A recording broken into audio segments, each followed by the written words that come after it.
সূরা আল ফাতিহা, হিদায়াতের দরজা, কোরআনের হৃদয়ের প্রথম ধ্বনি। পবিত্র রমজান মাসের আমরা প্রথমের দিকে এখন দাঁড়িয়ে আছি। আপনি দিনে কতবার এই সূরাটি পড়েন? 17 রাকাতে কমপক্ষে 17 বার, মানে যদি শুধুমাত্র ফরজগুলো দেখা হয় তাহলে 17 বার, আর সুন্নত নফল দেখলে তো আরো অনেকবার। কিন্তু কখনো ভেবেছেন এটা শুধু তেলাওয়াত নয়, এটা আল্লাহর সাথে আপনার সরাসরি কথোপকথন? রাসূল সাল্লাল্লাহু আলাইহি সাল্লাম বলেছেন, আল্লাহ বলেন, আমি নামাজকে আমার ও বান্দার মাঝে দুই ভাগে ভাগ করেছি। আর এই সূরাই সেই সংলাপ বা সেই কথোপকথন। আজ আমরা জানবো সূরা ফাতিহা আসলে কি, কেন এটিকে কোরআনের সারাংশ বলা হয়।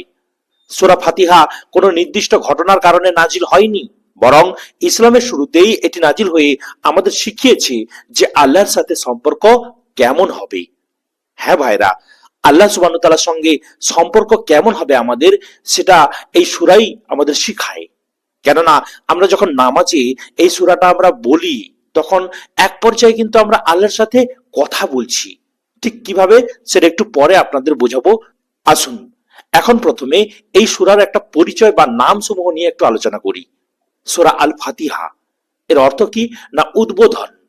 এটাকে বলা হয় উম্মুল কিতাব, যার মানে কিতাবের মা। আস-সাবউল মাসানি, 7 বার পুনরাবৃত্ত আয়াত। এটি মক্কায় অবতীর্ণ এবং এটিতে 7 আয়াত রয়েছে। ছোট্ট সূরা, কিন্তু গভীরতায় সমুদ্র।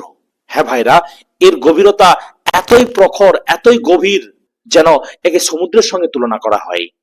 মাক্কি যুগ, তাওহীদের দাওয়াত চলছে, শিরক সর্বত্র, মানুষ বিভ্রান্ত।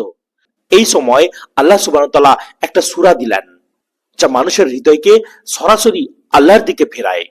হ্যাঁ ভাইরা, এই সূরা তখন নাজিল হয়েছিল যখন প্রথম ইসলাম বিস্তার করতে শুরু করেছে মক্কাতে। আসুন এর আয়াত ভিত্তিক গভীর আলোচনা করি। বিসমিল্লাহির রহমানির রহিম। শুরুতেই শিক্ষা ভাই, কোনো কাজ আল্লাহর নাম ছাড়া নয়। তিনি রহমান, সব সৃষ্টির জন্য দয়ালু। তিনি রাহিম, বিশেষ দয়া মুমিনদের জন্য। রমজানের মাস এই রহমতেরই মাস। আলহামদুলিল্লাহি রাব্বিল আলামিন, সব প্রশংসা শুধু আল্লাহর জন্য। তিনি রব, লালনকারী, পরিচালনাকারী। আমার রিজিক, আমার জীবন, আমার পরীক্ষা সব তার পরিকল্পনা। হ্যাঁ ভাইরা, রহমানি রহিম, এখানে 2 বার রহমত কেন? কারণ মানুষ ভয় ও আশার মাঝে থাকবে। রমজানে আমরা গুনাহ নিয়ে কাঁদি, কিন্তু আল্লাহর রহমত আমাদের ছাড়িয়ে যায়। মালিকি ইয়াউমিদ্দিন, তিনি বিচার দিবসের মালিক। এখানে আকীদার ভিত্তি, জীবন শেষ নয়, হিসাব আছে। রমজান হলো হিসাবের প্রস্তুতির মাস। ইয়াকা নাবুদু ওয়া ইয়াকা নাস্তাইন, এই আয়াতে মোড় ঘুরে যায়। আগে সব ছিল আল্লাহ সম্পর্কে, আর এখন যেন বান্দা সরাসরি কথা বলছে যে শুধু তোমার ইবাদত করি, শুধু তোমার কাছেই সাহায্য চাই। হ্যাঁ ভাইরা, তাওহীদের ঘোষণা দেয়া হচ্ছে। ইহদিনাস সিরাতাল মুস্তাকিম, সবচেয়ে গুরুত্বপূর্ণ দোয়া হলো এইটি। হিদায়াত চাই, ধনী হওয়া নয়, বিখ্যাত হওয়া নয়, সঠিক পথ চাই। আমরা নামাজের মধ্যে আল্লাহ পাককে এটাই বলছি যে আল্লাহ, আমরা যেন সঠিক পথ চাই।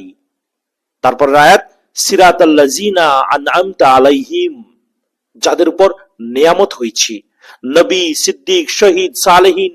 আর 2 শ্রেণী থেকে আশ্রয়, যারা জেনে পথভ্রষ্ট আর যারা না জেনে বিভ্রান্ত। যারা পথভ্রষ্ট হয়েছে, যারা বিভ্রান্ত হয়েছে, তাদের পথে আমাদের চালনা করো না, এটাই আল্লাহর কাছে আমরা দোয়া করছি।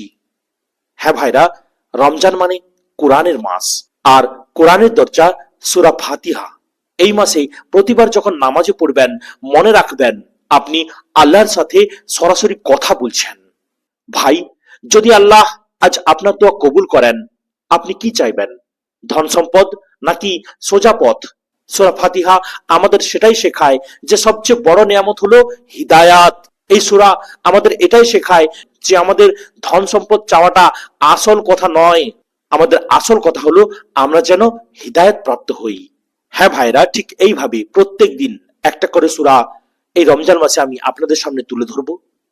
আপনারা সাপোর্ট করুন, আপনারা এই সূরার মর্মার্থগুলো হৃদয়ঙ্গম করুন এবং এর উপর আমল করুন। আসসালামু আলাইকুম ওয়া রাহমাতুল্লাহি ওয়া বারাকাতুহু।